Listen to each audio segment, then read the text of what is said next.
નમસ્તે વિદ્યાર્થી મિત્રો, આજે આપણે ધોરણ 12 માં પૂછાતા વિશેષણના ટોપિક વિશે આજે આપણે ચર્ચા કરીશું.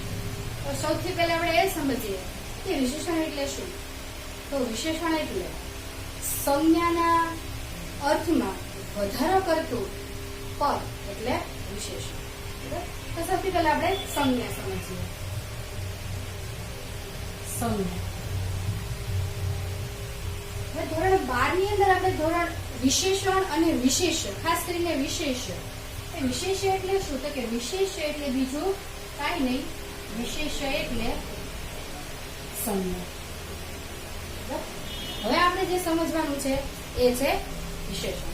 તો જોઈએ, પેલા આપણે એની વ્યાખ્યા લખીએ. વાક્યમાં જે સંજ્ઞા આવતી હોય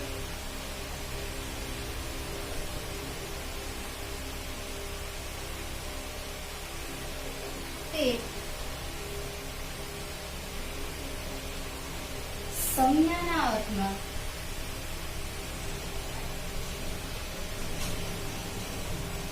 કંઈ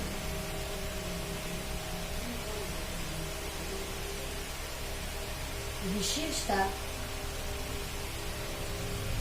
લાવતા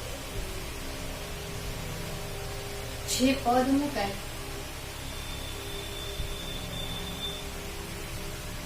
તે વિશેષણ.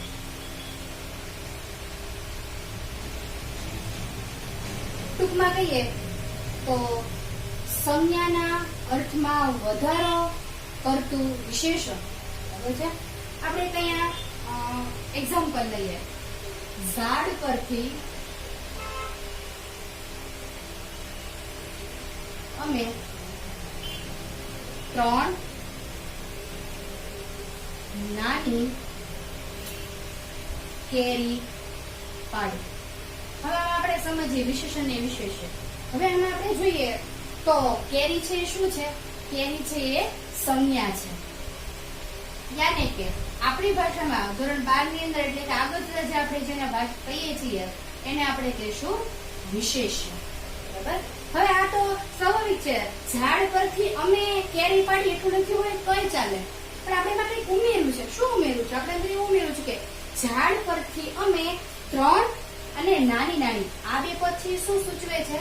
તો કે આની વિશેષતા સૂચવે છે કે અમે 3 કેરી અને કેવી તોડી? તો કે નાની નાની. એટલે આમાં 3 છે એ પણ વિશેષણ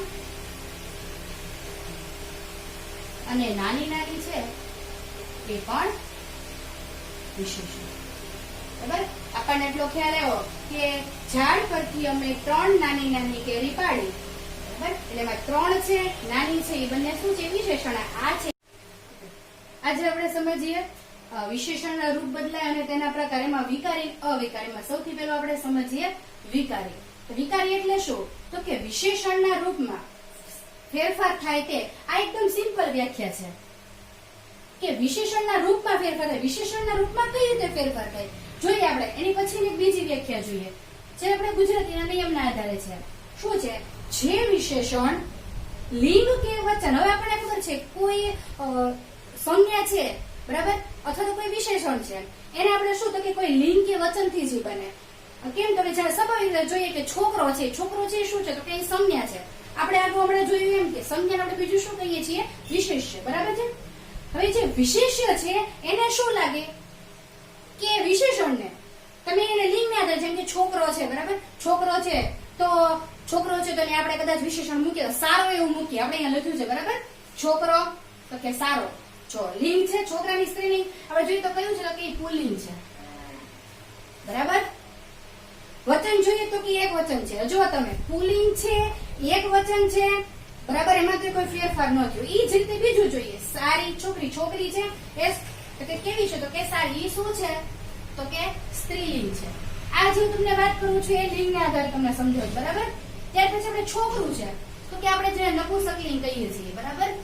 હવે તમે જુઓ, છોકરો, છોકરી કે છોકરો એટલે કે પુલ્લિંગ, સ્ત્રીલિંગ અને નપુંસકલિંગ એ તમે ઉપયોગ કર્યો એનો, બરાબર, છતાં એની રીતે જે વિશેષણ છે તો એની જાતે ફેરવાય, એટલે કે જે ફેરફાર થાય ને શું કહીએ છીએ? વિકારી. અને પછી આપણો જે આવશે એવું હશે કે જેમાં ફેરફાર ન થતો હોય.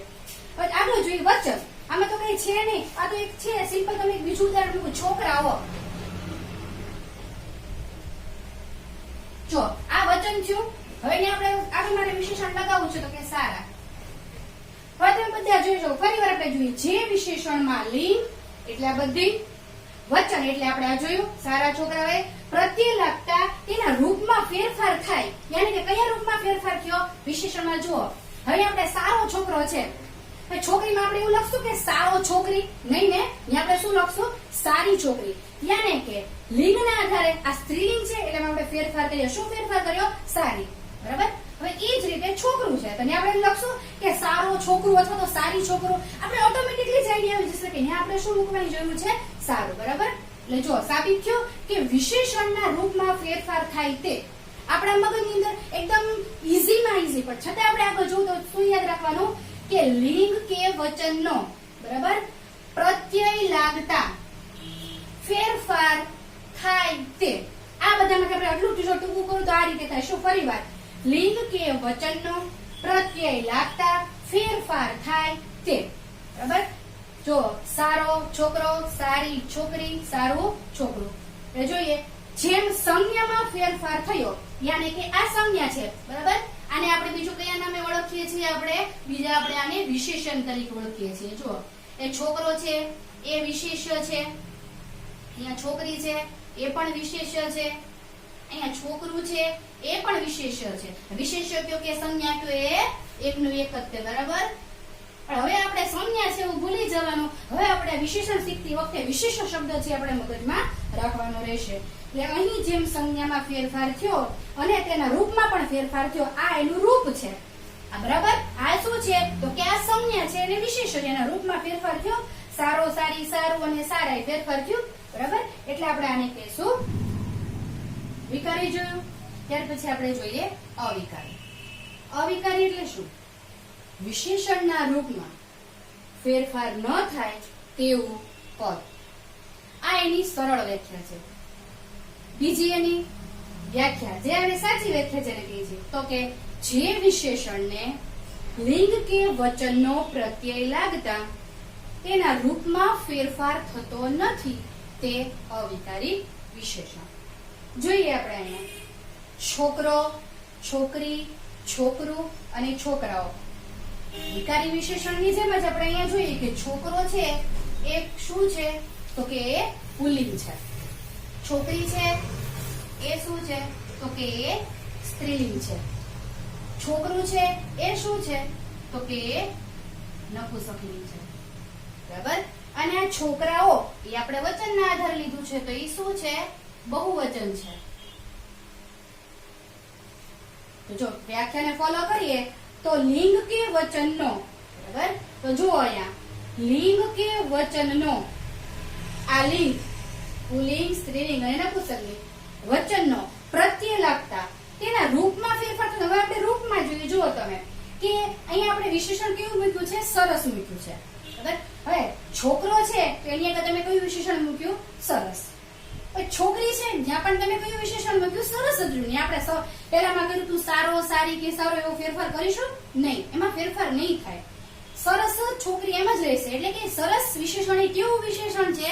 તો કે અવિકારી વિશેષણ છે. એટલે તમે ગમે પુલ્લિંગની આગળ, સ્ત્રીલિંગની આગળ, ટૂંકમાં સ્ત્રીલિંગ, નપુંસકલિંગ કે વચનની આગળ તમે એ વિશેષણ મૂકો તો વિશેષણમાં કોઈ પણ પ્રકારનો ફેરફાર થતો નથી. જ્યારે વિકારીમાં શું હતું કે તમે સ્ત્રીલિંગ, પુલ્લિંગ, નપુંસકલિંગ જેમ કે તમે જોયું તો છોકરો, છોકરી, છોકરું છે. બરાબર છે. તેમાં તમે આગળ સારું, સારી, સારું.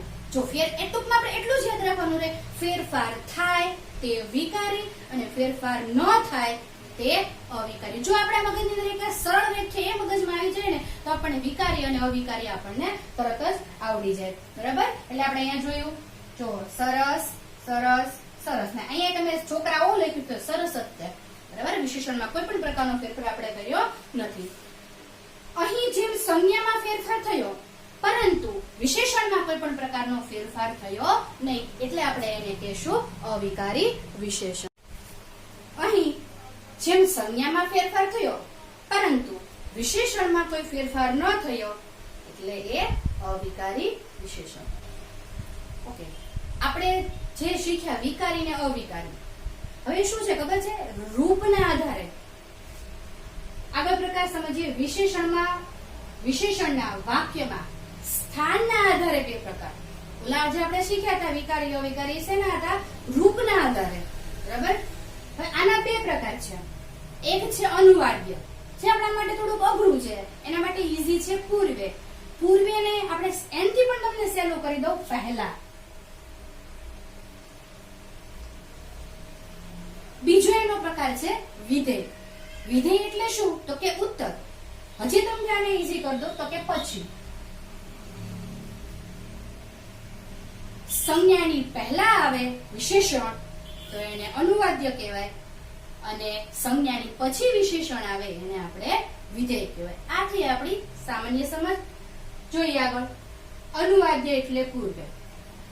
વિશેષણનું સ્થાન સમજો. વિશેષણનું સ્થાન વિશેષ્ય પહેલા હોય તેને આપણે શું કહીએ છીએ? અનુવાદ્ય. હવે આપણા ઉદાહરણ દ્વારા સમજીએ. ગંગા પવિત્ર નદી છે. હવે તમને એમ થવું જોઈએ કે ભાઈ મેમ આમાં તો ગંગા અને નદી એ બંને વિશેષ્ય છે, એમાં મુખ્ય વિશેષ્ય કયું છે? તો જો કેવો પ્રશ્ન કરશો ને તમને સમજાશે. ગંગા નદી છે. કેવી નદી છે? પવિત્ર. તો આપણે ખબર પડી અહીંયા નદી છે એ મુખ્ય વિશેષ્ય છે, જ્યારે પવિત્ર છે એ શું છે? વિશેષણ છે. ફરીવાર આપણે સમજીએ. ગંગા અને નદી બંને વિશેષ્ય છે. બરાબર? પણ એમાં નદી જ વિશેષ્ય તરીકે લેવાનું. તમે એમ કહેશો કે મેમ આમાં તો ગંગા પછી પણ આવ્યું, પણ આપણે આમાં જોવાનું છે. તો તમારે કેવો પ્રશ્ન કરવાનો છે? કેવો, કેવી, કેવું. ગંગા કેવી નદી છે?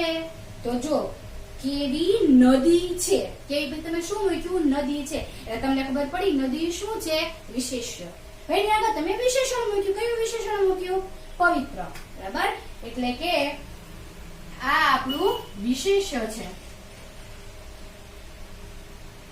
રાઈટ? એની પહેલા તમે મૂક્યું. આવ્યું? પહેલા એની પહેલા મૂક્યું એટલે આપણે એ વિશેષણ છે. પણ કયું? તો કે સ્થાનના આધારે. જો મારું સ્થાન બદલાવાનું, ઓલામાં રૂપ બદલાતા હતા, આમાં એનું શું બદલાવાનું છે? સ્થાન. ત્યાર પછીનું આપણે જોઈએ વિધેય. વિધેય એટલે આપણે કીધું એમ કે ભાઈ વિધેય એટલે ઉત્તર અથવા તો પછી. વિશેષણનું સ્થાન વિશેષ્ય પછી હોય તે વિધેય. ઉદાહરણ દ્વારા સમજીએ. ગંગા નદી પવિત્ર છે. હવે જો ગંગા કેવી નદી છે? પવિત્ર. તો જો આમાં નદી છે એ ક્યાં આવ્યું? પહેલા આવ્યું. આ વિશેષ્ય છે ક્યાં આવ્યું? પહેલા. અને આ વિશેષણ પછી વયું ગયું. ફેરફાર સમજાણો? જો આમાં નદી પછી છે, એની આગળ વિશેષણ છે, જ્યારે અહીંયા નદી પહેલા છે અને પવિત્ર પછી. જો ઉદાહરણને સેમ એટલા માટે લીધું છે કે તમને સમજાય. હવે કદાચ અલગ અલગ ઉદાહરણો તો તમને લોકોને મગજમાં આવે, એટલે એક જ ઉદાહરણની અંદર મેં તમને સમજાવ્યું કે એમાં સ્થાનમાં ફેરફાર થઈ શકે છે. પણ આપણે મોટે ભાગે આપણે ધોરણ 12 ની અંદર છે ને આપણે જે વિશેષણ શીખવાના છે ને એ વિશેષણ એવા વિશેષણ છે કે એમાં તમને આ કઈ ઉપયોગી નથી, પણ તો તમને એમ થાય કે મેં એમને વિશેષણ શીખ્યું પણ આવું તો અગાઉ કઈ એમને સમજાવ્યું નહોતું. એટલે આવા કોઈ પ્રકાર કે વિશેષણ તમને પરીક્ષામાં પૂછાવાના નથી, પણ આ સમજ આપણી પાસે હોય તો ભવિષ્યમાં પણ આપણને ઉપયોગી બને. અહીં નદી વિશેષ્ય છે તો તેની પછી પવિત્ર છે એ શું છે? વિશેષણ છે. સમજાયું? એટલે આ બે પ્રકાર છે. સ્થાનના આધારે પહેલા જે આપણે શીખ્યા હતા એ છે રૂપના આધારે વિશેષણ શીખ્યા હતા. હવે એના મુખ્ય પ્રકાર તરફ આપણે લોકો હવે જઈએ છીએ. એના જે આપણે પાઠ્યપુસ્તકની અંદર જે બધા છે એ પ્રકારોની અંદર આપણે હવે જઈએ છીએ, પણ એ પ્રકાર પણ તમને પરીક્ષામાં પૂછાવાના નથી. આગળ આપણે જોઈશું. આ શરૂ કરતા પહેલા આપણે એ પણ જોઈ લેશું કે તમને પરીક્ષામાં કઈ રીતે પૂછાય છે, જેથી કરીને આપણને ખ્યાલ આવે કે આપણે કઈ રીતે તૈયારી કરવી. આપણે લોકો સ્થળ અને કાર્યના સ્થળ અને રૂપના આધારે આપણે પ્રકાર શીખ્યા. રૂપના આધારે વિકારી અને અવિકારી. સ્થળના આધારે આપણે શીખ્યા અનુવાદ્ય અને વિધેય. હવે જે આપણે શીખવા જઈ રહ્યા છીએ ને એ છે કાર્ય અને એના ગુણધર્મના આધારે. તો કાર્ય અને ગુણધર્મના આધારે શીખતા પહેલા તમને એક સામાન્ય ઉદાહરણ આપું છું કે ભાઈ માણસ છે, તો માણસનું કાર્ય શું? તો તરત તમે કહેશો ભાઈ બેઠવું, ઉઠવું, સૂવું, બેસવું, વાતચીત કરવી, જમવું, પીવું, આ બધું શું છે? લખવું, વાંચવું, આ બધા એના શું છે? તો કે એના બધા કાર્યો છે. પણ હવે તમે એનો ગુણધર્મ કયો? તો તરત તમે કહેશો ભાઈ કે માણસ હોય ને એને 2 હાથ હોય, 2 પગ હોય, 2 કાન, સરસ મજાની 2 આંખ, હા પછી દ્રષ્ટિ હોય ન હોય પછીની વાત છે, સરસ મજાની 2 આંખ, 1 નાક, બરાબર? જોઈએ છે તો સ્વાભાવિક આપણને ખબર પડી જાય કે આ માણસ છે. રસ્તા ઉપર જતી ગાયને તમે એવું કહેશો કે એ માણસ છે? નહીં. તો એના ગુણધર્મ આધારે તમે એને ઓળખશો કે શું છે ભાઈ, એને 4 પગ છે ને 1 પૂંછડી છે ને 2 શિંગડા ને 2 કાન ને બધું, તમે એના આધારે, બરાબર છે? એટલે આપણે જે શીખવા જઈ રહ્યા છીએ ને એ છે કાર્યના આધારે, એના ગુણધર્મના આધારે એના પ્રકાર આપણે અત્યારે શીખવા જઈ રહ્યા છીએ. તો સૌથી પહેલાનો પ્રકાર છે ગુણવાચક વિશેષણ. એટલે ગુણવાચક વિશેષણ એટલે તમે લોકો મોટે ભાગે શું વિચારતા હો છો ખબર છે કે ભાઈ સારું છે એવું જ મોટે ભાગે સમજતા હો, પણ નહીં. કોઈ ખરાબ બાબત હોય ને ઈ પણ એનો એક ગુણ જ છે. જેમ કે પેલી છોકરી ખરાબ છે એવું તમે કીધું, તો કેવી છોકરી છે? ખરાબ. પણ ખરાબ હોવાનો એનો શું છે? એ ગુણ છે. મોટે ભાગના વિદ્યાર્થીઓ અત્યાર સુધી બધાની સમજ એવી, ગુણ એટલે એક સારો માણસનો હોવાનો એક સારો ગુણ. પણ સારો ગુણ એક તે માત્ર ગુણધર્મ ગુણવાચક વિશેષણમાં આવતું નથી. એનો જે કોઈ ખરાબ ગુણ હોય એ પણ ગુણવાચક વિશેષણમાં આવે છે. ગુણવાચક વિશેષણ સમજતી વખતે એના મેં પેટા 3 પ્રકાર લખ્યા છે.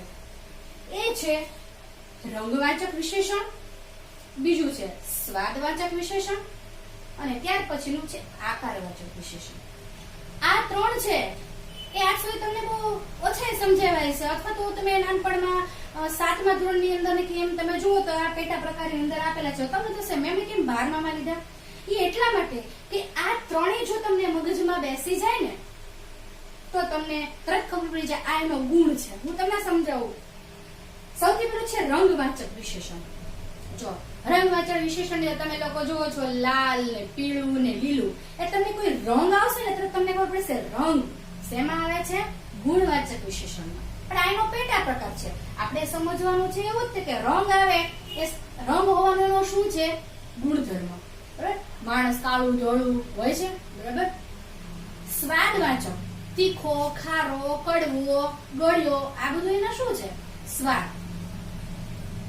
ત્યાર પછી જોઈએ આકારવાચક. ત્રિકોણ, આ રૂમ ચોરસ છે,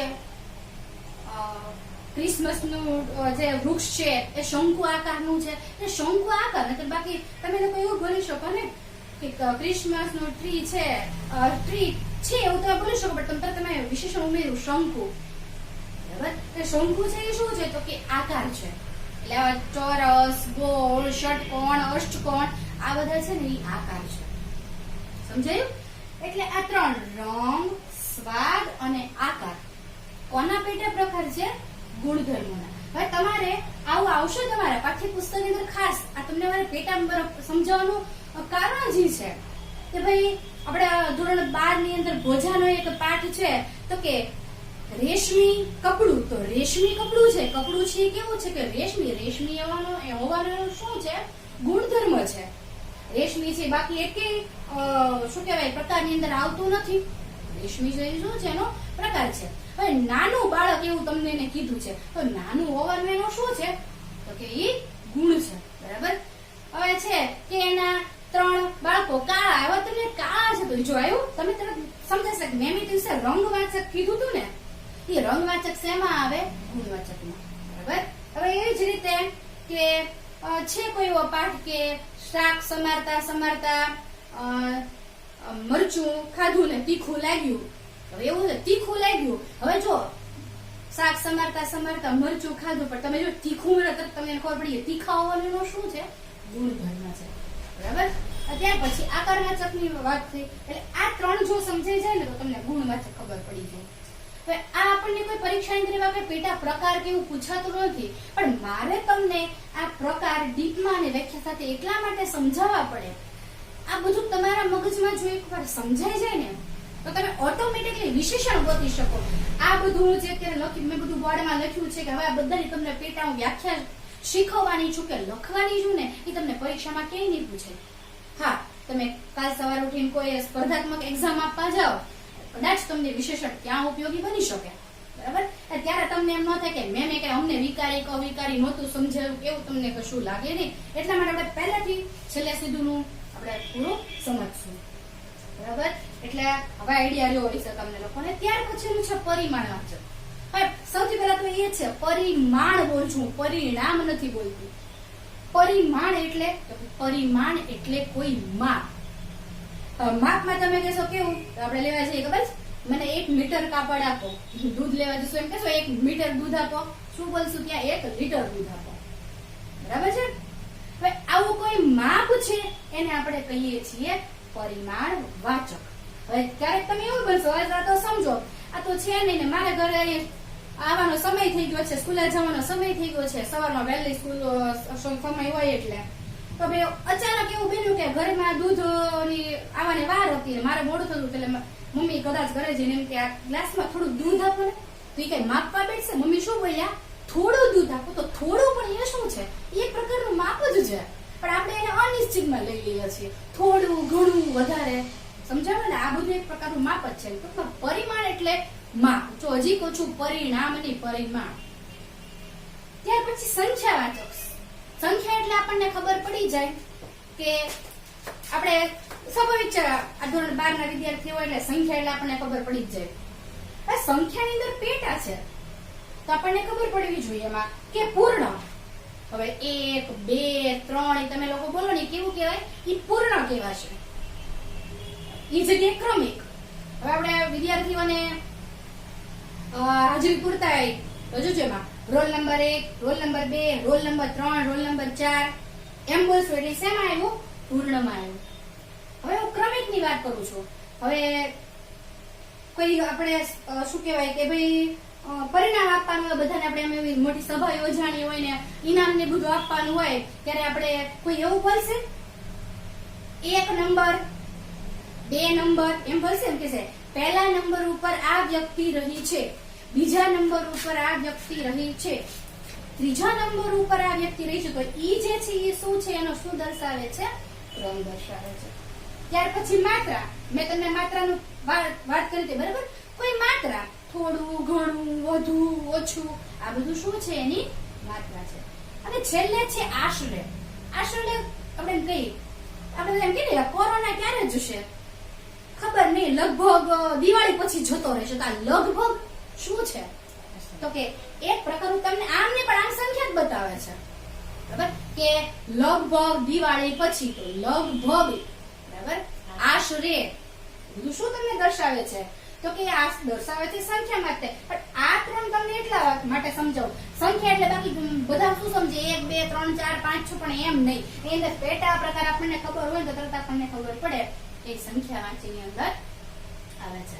ત્યાર પછી આપણે ચોથો પ્રકાર જોઈએ, સાર્વનામિક. સાર્વનામિક વિશેષણની બધું સેલ એકદમ ઈઝી જ છે. પહેલું છે પ્રશ્નવાચક વિશેષણ. શું ને કોણ ને એવા તમને જે પ્રશ્ન થાય છે બધું શેમાં આવે છે?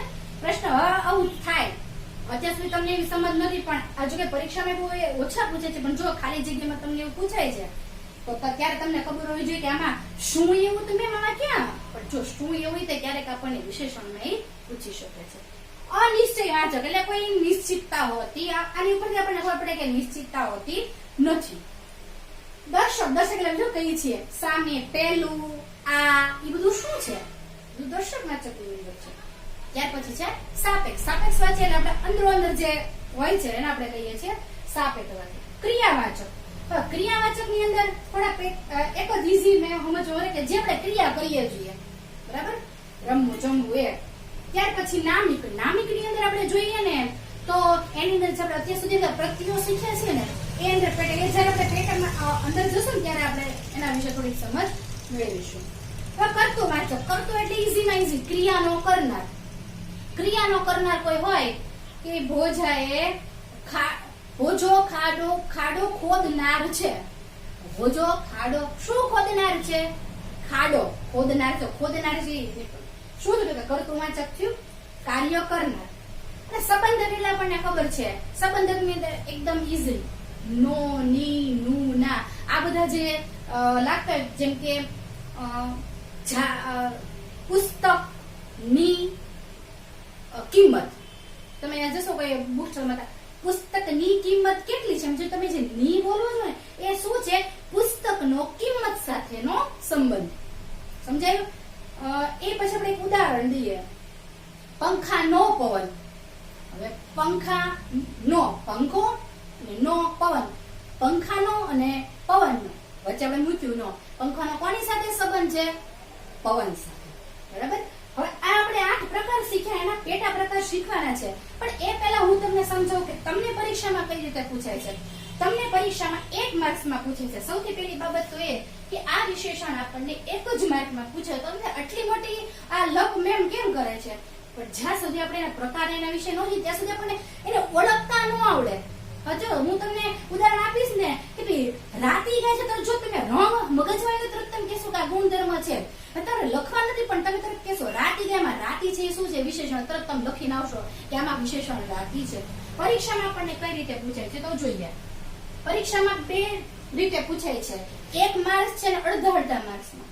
પહેલો અડધો માર્ક્સ આપણે ક્યાં પૂછાય છે જોઈએ આપણે કે ભાઈ પહેલો છે ને એ તમને પૂછાય છે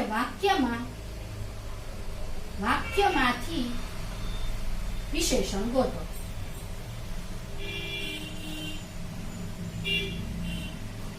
બરાબર? આનો તમને કેટલો ગુણ મળવાનો છે? અડધો. ત્યાર પછી બીજું છે ને થોડું અઘરું છે. કેમ?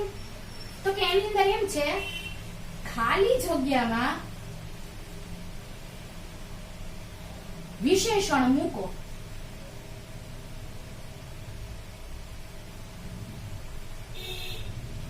હવે ખાલી જગ્યામાં વિશેષણ મૂકવાનું પણ આપણને અઘરું એટલા માટે પડે કે એ પાઠ્યપુસ્તકની અંદર જે વિશેષણ મૂક્યું હોય એ જ વિશેષણ અંદર આવવું જોઈએ.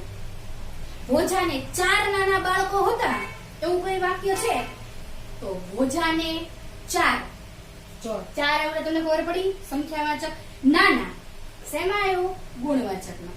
ભોજાને 4 નાના બાળકો હતા. એમાં તરત તમે ગોતી નાખ્યું કે મેમ એમાં 4 છે અને નાના છે વિશેષણ છે. ઈઝી પડ્યું. એ તમે અડધો માર્ક જો આટલું સમજ્યા પછી તમને આરામથી અડધો માર્ક તો આવડી જ જાય. એટલું શીખ્યા પછી આપણે અડધો માર્ક ન લઈ શકીએ એવું તો મને નથી લાગતું કે આપણને ના મળે.